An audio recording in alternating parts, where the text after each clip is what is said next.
Bom kar direktno vprašal, kakšne so po vašem mnenju neke take največje tegobe ali pa izzivi človeštva v 21. stoletju, kot jih vi vidite iz svojega zornega kota?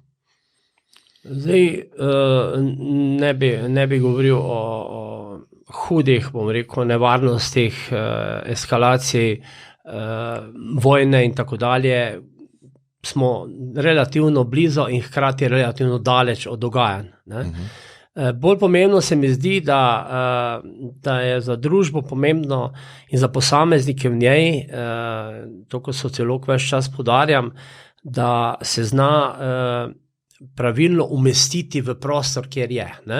Z vsemi temi aktivnostmi, z vsemi temi, bom rekel, načini sodelovanja, upoštevanja in razumevanja, koristne izrabe časa, kar se mi zdi zelo pomembno, predvsem pa koristne izrabe prostega časa, za kar ugotavljam, da nam je vedno bolj tuje, čeprav ko ugotavljamo v družbi, ali smo napredovali tudi na tem področju. Torej, da več ni, bom rekel, enačenja, povzdigovanja delovnega časa, oziroma službe, dela, obveznosti, družina, otroci, vse, kar sodi v ta sklop, in potem nekaj malega, če slučajno ostane, potem bomo pa to imenovali prosti čas.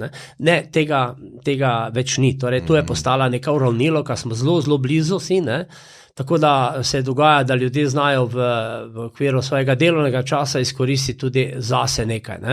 To pomeni, če se jaz peljem s kolesom v službo zjutraj, sem izkoristil svoj potencial v tem, da znam nekaj narediti zase, hkrati pa popoldan, ko tečem s psom, imam pa telefon v žepu in slušalke v ušesih in se pogovarjam tudi službene stvari. To pomeni, da smo premešali vse skupaj v eno celoto in moram reči, da večina nas kar dobro pelje to skupno, bom rekel, izvajanje dela in prostega časa, ker čist sam prosti čas mi zdi definiranje čist nesmiselno, da bi rekel, ko sprašujem, študente, kaj je prosti čas, pa ti začnejo, to je čas, ko nič ne počnem, to je čas, ko gledam televizijo, kaj vse se, ko gledate, ne ga lomiti. Prosti čas je usmerjen prosti čas ali pa prosti čas, za katerega sploh ne vem, da sem ga izkoristil. Torej, ko jaz hodim in poskušam o ničemer razmišljati, to ni koriščenje prostega časa, ker poskušam razmišljati o ničemer. Torej se obadam sam s sabo, da bi poskušal pozabiti, kaj sem danes delal v službi. Ne gre. Torej, tudi po noči, aktivno spanje, utrujen se prebujaš, greš, bom rekel, utrujen službo in tako dalje, in to, kar iz dneva v dan, naprej, to pomeni, da smo vpeti vsi vse naenkrat. In zelo v redu pa je, ko greš na neko športno aktivnost, neko rekreacijo in na koncu ugotoviš, da v 2-3 urah, kar smo skupaj, recimo sam igram tenis, se sploh ne pogovarjamo o ničemer druge, kot samo o tem, da igramo tenis.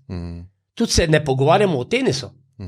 Nas ne zanimajo ne tisti viški, sponi in padci nekaterih teniških igralcev, ampak nas zanima samo to, da smo tam, da se družimo, da igramo, da se zabavamo, da na koncu ob čaju, kavi, tudi pivo, če hočemo, dejansko spregovorimo čisto mimo vsega.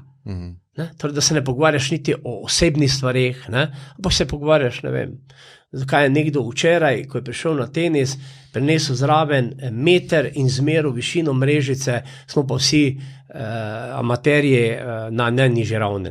Torej, zakaj to počnemo, recimo, minimalizem, torej, ali je 2 mm previsoko ali prenisko.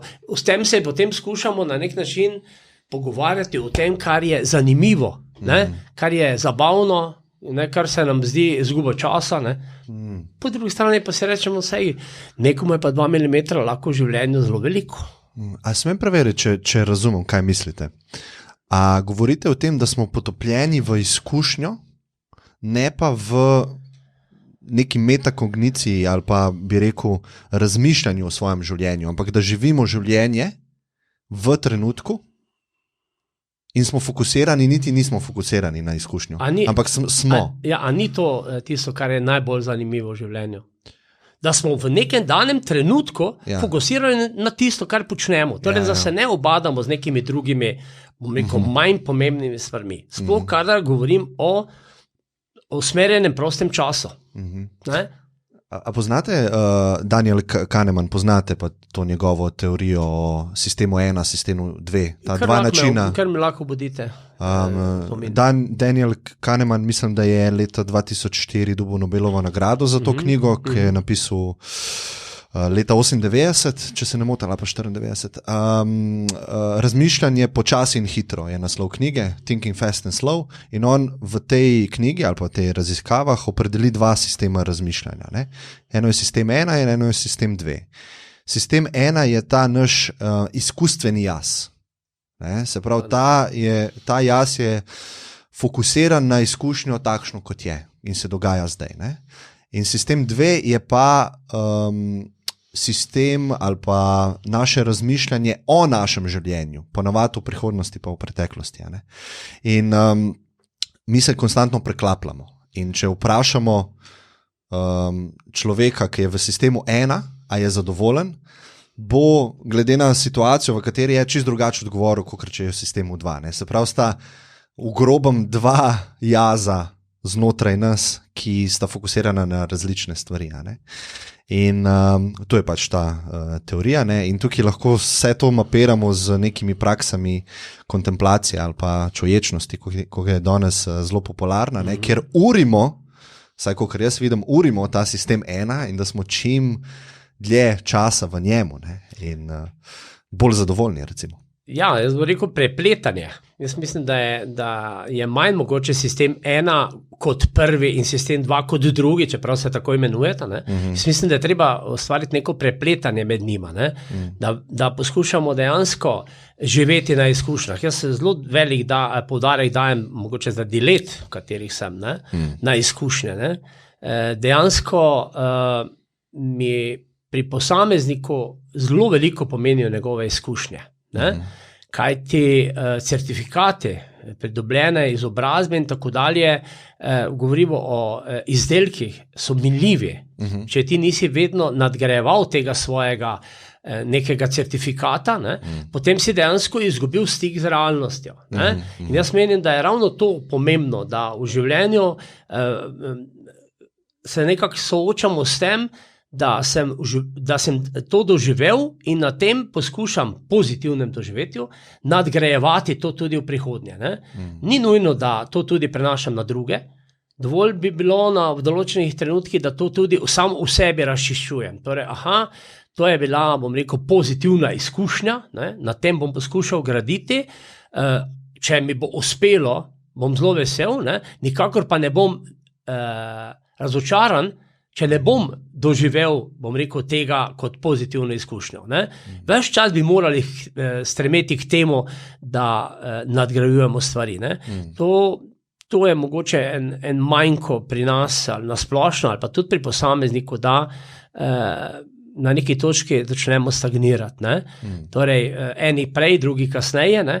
Družba kot celota si tega pač ne bi smela nikoli privoščiti. Ne? Stagnacije stanja v družbi. Ne?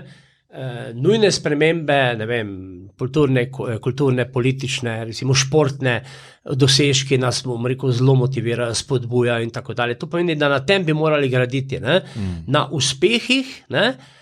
Na neuspehih se pa naučiti, kaj narediti takrat. Ne? Ali oditi, zadnji primer je iz športa, recimo, ne? Ali oditi, ker pač se mi zdi, da sem razočaran. Ne moreš biti razočaran, če družba kot celota ima takšen pogled na nekaj. Ne? Ti moraš enostavno sprejeti dejstvo, da če dobro delaš, to svoje dobro delo moraš podajati drugim, da bodo dosegali lahko določene športne rezultate. Ne? Enostavno pobegniti z terena, takrat, ko si dosegel neki vrhunec, se mi zdi za trenerje, pustimo za športnike, tam je ta zgodba drugačna, se mi zdi malo prevelika izguba za šport. Medtem ko je na drugi strani nekdo, ki bi žal ne mora oditi, pa seveda ga skoraj morajo prositi, da konča z nekim delom.